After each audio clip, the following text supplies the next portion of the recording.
Lok Sabha elections, and all our leaders have assured our Home Minister that Bharatiya Janata Party, JDS put together, we will fight all the 28 Lok Sabha constituency unitedly and we will put 100% efforts to win all the 28 Lok Sabha constituencies. ಇಲ್ಲಿ ಪ್ರಶ್ನೆ 28ಕ್ಕೆ 28 ಸ್ಥಾನ ನಾವು ಗೆಲ್ಲಬೇಕು ಅಂತ ಇರ್ತಕ್ಕಂಥದ್ದು.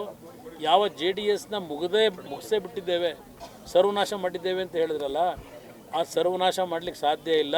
ಇದೇ JDS ಪಕ್ಷದಿಂದಲೇ ಮುಂದಿನ ರಾಜ್ಯದ ಅಭಿವೃದ್ಧಿಗಳೇನಿದೆ. Amit Shah ji should understand it is the people who vote. Whoever wins the election, it depends upon the people's mandate. So Amit Shah ji has to wait until people vote and the results are counted. Then you will know how 28 seats are won by BJP or 28 seats are won by Congress. Then if that was the case, Amit Shah ji could make the statement could win 28 seats. Then there was no need of elections then.